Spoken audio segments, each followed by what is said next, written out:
to Mindset. My name is Chantel Fitzgerald and your host. And as you know, we talk to industry leaders at the top of their field to learn about how did they get there, what were their challenges and struggles along the way, and their mindset to push through. And today we have an awesome guest. Her name is Natasha Strother from Strother Enterprises, and she is one of the executive vice presidents of her family-owned business, where she has worked there for the last 15, almost 18 years now, with a little bit of more things in between, which we're going to get into as well.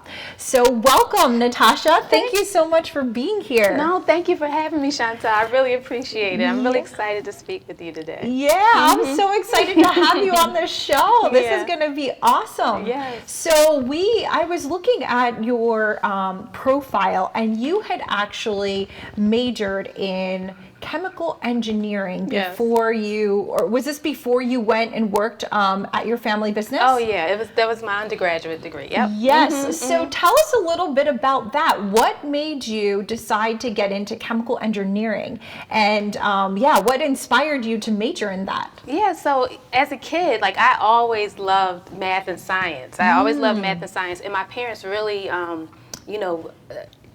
cultivated that love for math and science with me. So I did a lot of, summer programs. I spent several summers in Andover, Massachusetts in this really intense math and science program. Even as a kid, I loved the tri-lab pack. It was like a laboratory and microscope set. So I wanted to always analyze and learn things. My mother is an accountant, or was an accountant, so I learned about numbers very early on as a kid. So they really cultivated this love for math and science. And so when it was time to go to college, I just knew that was the way to blend both passions for math and for science. So it turned out to be engineering, and I loved chemistry also, and in the medical field, and I just loved all those things, and that was just the best way to bring everything together. Wow. So I majored in chemical engineering, and I went to Lafayette College, and that was like a 4-year program. So it was a very intense program, and so after 4 years, I came back. I was a chemical engineer. Yes. And So did you work as a chemical engineer after college, or did you go straight into your family business? No, so I did not work as a chemical engineer after college. So the one thing you'll learn about chemical engineering, or engineering in general, you can go in so many different directions, right? And I really didn't know which direction I wanted to go into. Over the summers, I was a research assistant, and I'd studied, and I'm published on metallurgy. Wow. What is that? I don't even know. What is metallurgy? So we just studied the effects of metal on different stresses and stressors and things like that. So I studied metal, and I was a research assistant. So I wasn't really quite sure what I wanted to do, but I knew I could do so many things with it, right? So I said, okay, maybe I want to be an attorney, and I can speak to this now, but initially I felt kind of, I don't know if I would say embarrassed, but I just wasn't sure. I was like, oh, I'm not taking the direct path, and I was a little, I wouldn't say ashamed, but I just didn't know how to speak about it. But now I feel like it was my journey, it was my path. So after college, I said, maybe I want to be an attorney. So I worked in a law firm for 2 years, actually 2 or 3 years. I worked in a law firm doing tobacco litigation, which is really exciting. I got some exposure in the legal field, and after doing all that, I said, you know what, this is not for me. Yeah. And it's okay to say that. I realize now at this age, it's okay to say this is not for me. Yes. Let's move on. So I did it for 2 years, but again, I gained some very valuable experiences and knowledge throughout that. I learned a lot about our client was, I guess I can say it was Philip Morris at the time, and I just learned a lot throughout that process. I got a chance to travel here and there. Yeah. But I would always help out my parents, in the family business. I was always involved, even as a kid. But now that I'm older, I'm out of college, I was always, help out here and there. And it started off with just simple bookkeeping. So again, because you like the math part of things. I love the math part of it. I love. And your mom's an accountant, she was an accountant, you had that part too. So I love to figure it out and analyze things. And little did I know, I was just getting this exposure to a business that I didn't even think much of it. It was just family business. I get a chance to be around my dad and his brother. And then, little projects would turn from here to there. And my dad would take me to board meetings. And so I got exposure to a lot of like very high level board meetings.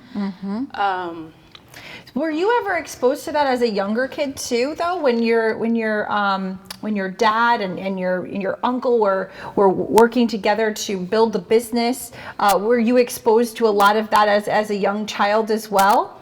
Yeah. So, maybe not so much the board level part of it, but Sure. I was in it every day and just didn't realize what was going on. Even if it was simple things as, oh, hey, Tasha, you want to work on the weekends and help? We have a catering event. We have an event this weekend. Do you want to help make a fruit tray or vegetable tray? So at the time, my grandfather was part of the business also, and my great uncle.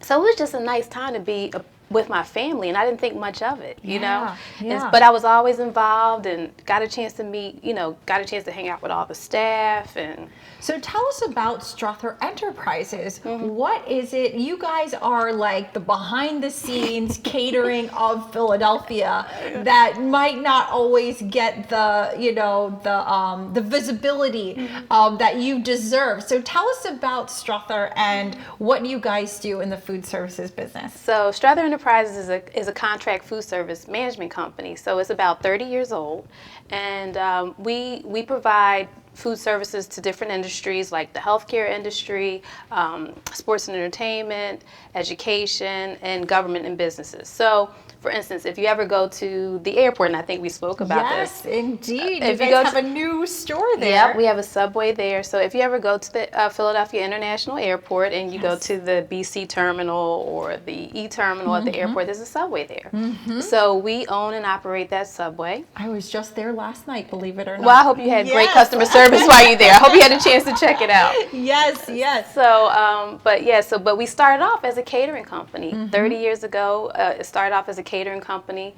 And then we evolved into this long-term contract food services. We've done, we're at Pennsylvania Convention Center. We have a joint venture there where we provide all the food and beverage at the convention center. We've done University of Penn Health System, so we provide their retail and patient feeding there also. We did that years ago, but those are the type of the contracts that we provide services for. Yes, and those are major contracts in the city of Philadelphia. Yeah. You literally feed Philadelphians. Yes, I'm very proud. And very proud. I'm very proud. And like you said, we've been kind of very under the radar. But I'm so proud of our story, and I want people to know more about it. So yes. So tell us the story and tell us the journey. How did it get started with your grandfather and your dad and your great uncle? Tell us the beginning story of how this all started. So my grandfather, he was an executive chef for Private Mutual Life Insurance, which is at 46th and Market, so people know Philadelphia. Yes. So many years ago, many years ago. So he was the executive chef there. So he was always, there was always this, again, passion and love for food in our family. So he was executive chef there. My uncle, he was in the Navy, and he was a food service manager in the Navy. My dad and his brother, which are twins, they worked in corporate America for many years. Procter and Gamble, those type of companies. Procter and Gamble, I think, Air Products and Chemicals. So they worked in corporate America for many years.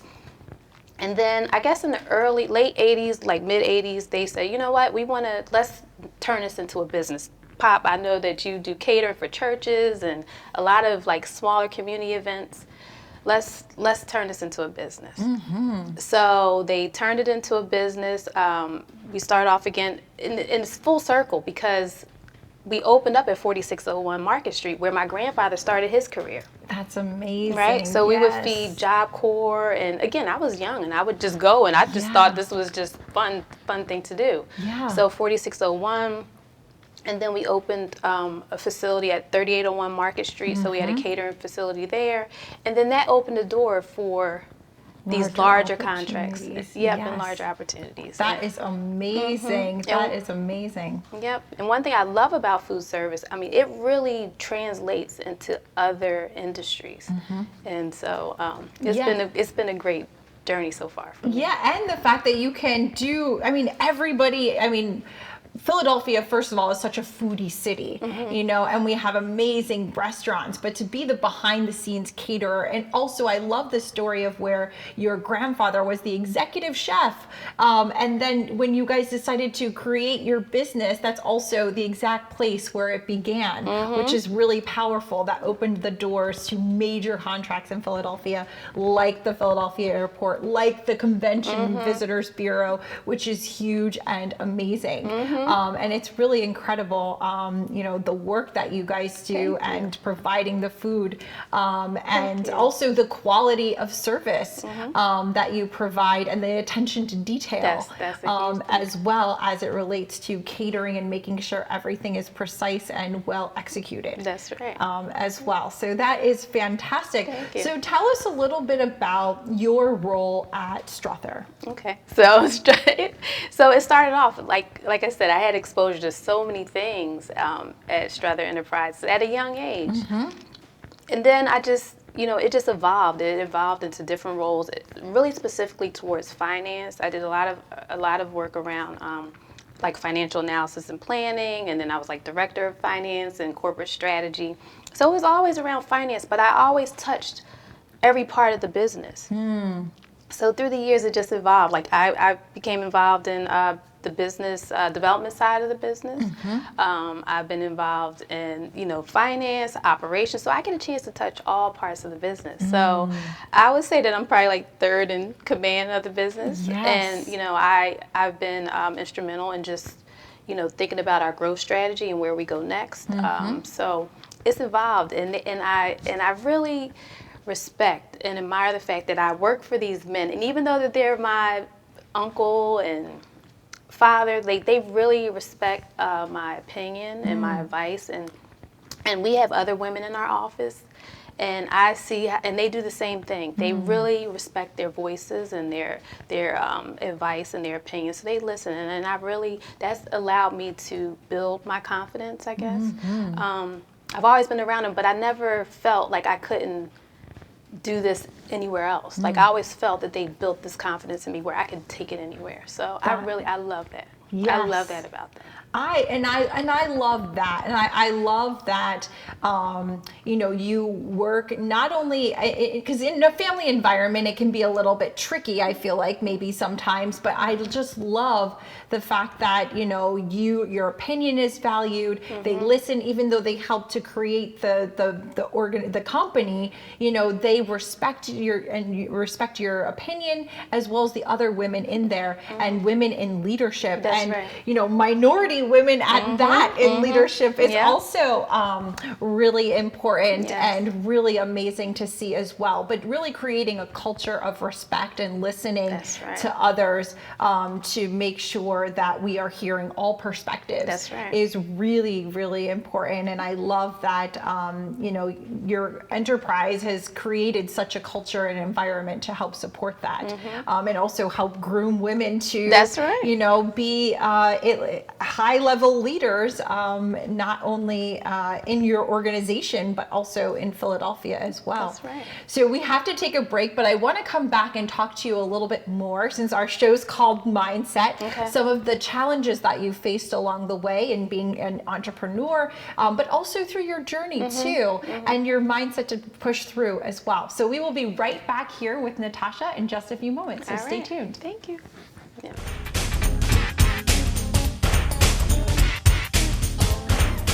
Choosing Medicare coverage can be a very confusing and complicated process. Help is just a phone call away, 856-226-4800. As a licensed insurance agent, I'll assist you in making an informed and confident decision on a Medicare plan that meets your needs, lifestyle, and budget. Call me today for a free, no-obligation Medicare benefits consultation, 856-226-4800. Boardwalks built for fun. Legendary rock and roll clubs. This is how we do it. Hippity hop. Casinos by the ocean. Hippity hop. Now that's New Jersey. 130 miles of beautiful beaches, solid rock, and everything in between. Look in the window. Now that's New Jersey. Burlington County College. Is now Rowan College of Burlington County. Still the same great faculty. At a community college ranked top 50 in the nation. Basically, we earn more and pay less. RCBC students are accepted at Rowan University after graduation. And get a bachelor's degree for around $30,000.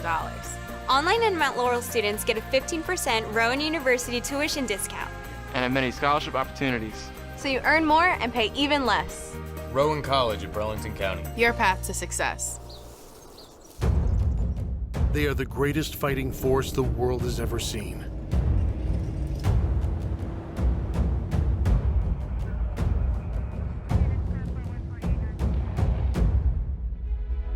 But what does it take to strengthen our service members?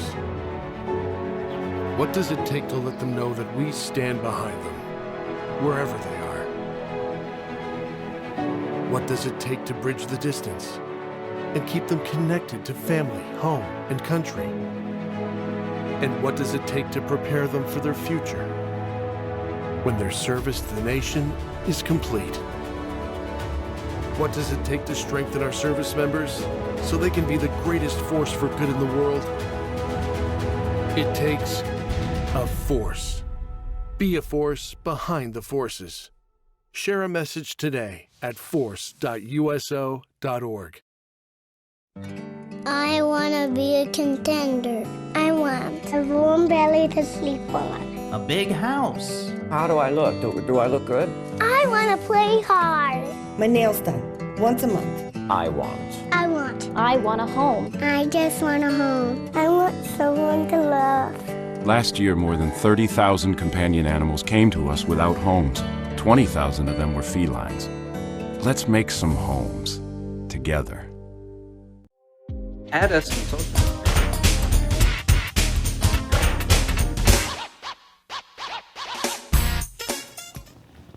Hello and welcome back to Mindset. I am here with Natasha Strother, who is the Executive Vice President of Strother Enterprises here in the greater Philadelphia area, or in Philadelphia. And we were just talking about her journey of becoming a chemical engineer and then transitioning to work in the tobacco industry for a brief moment, and then really working with her family business at Strother Enterprises, which is a food services business that does a ton of catering and work for the Philadelphia Convention and Business Bureaus. They have entities for different universities as well as the Philadelphia airport too.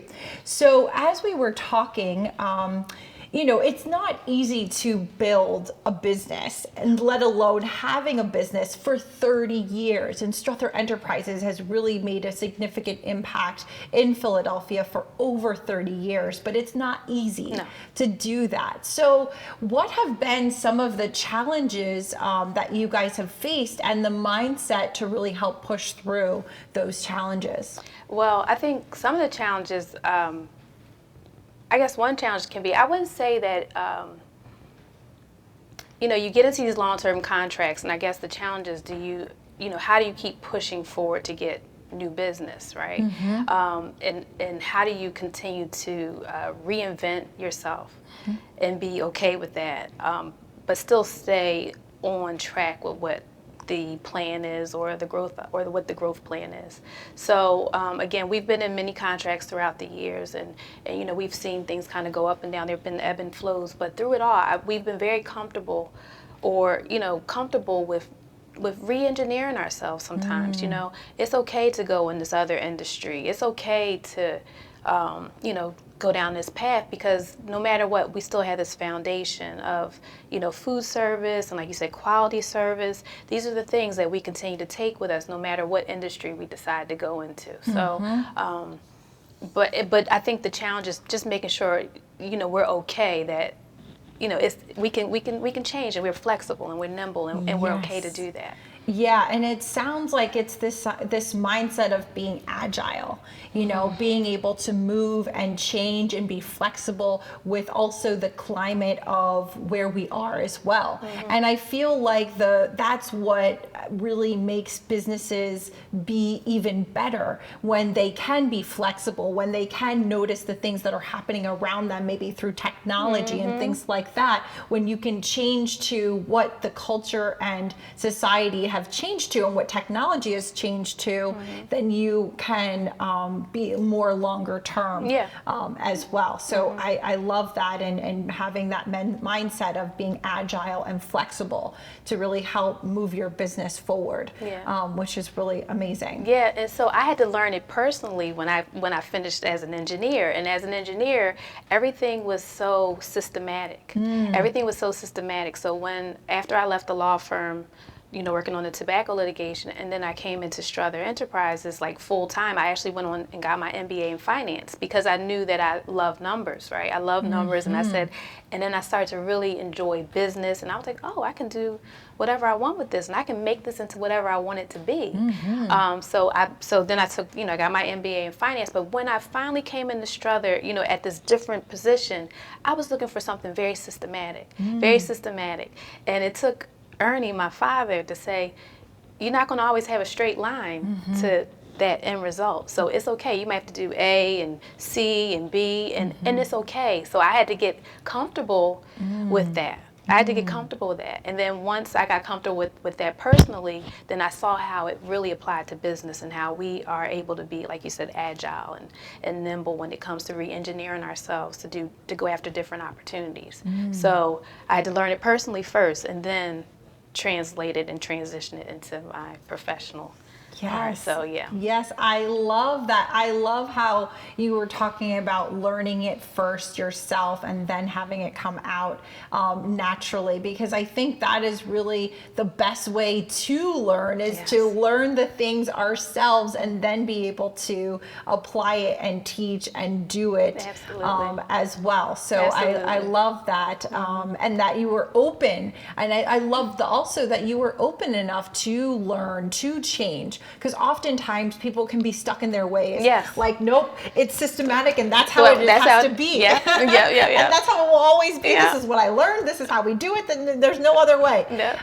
But that you were open enough to see that, oh, wait, you know what? It doesn't have to be so systematic, or we can look at things from a different angle and check out things from a different viewpoint and actually see something differently, and then maybe move in a different direction. Right. But we may all end up at the same point, but just different ways, and it's okay. Yes, and being okay with that and open enough to do that. I love that. Wow, what a great learning. Yes. And what a great mindset to think about and to execute on as well.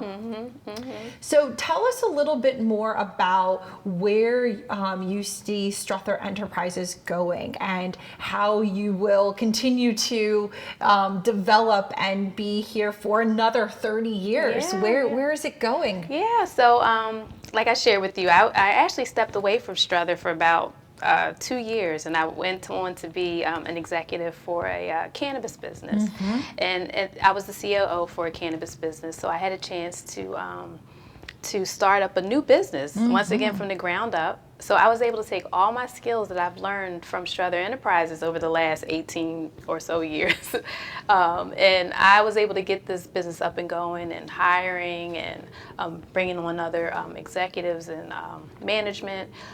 So then I did that for 2 years, and I recently came back to Strother in August, I think it was. And so again, I started thinking, okay, where do we want to go next, and what does it look like for us? So my first phase is to continue our growth in the airport business, because like I told you, we have these 2 subways, and I just feel like there are opportunities there, especially as a minority-owned business. There are a lot of opportunities around airport concessions. They call them airport concessions disadvantaged business enterprises.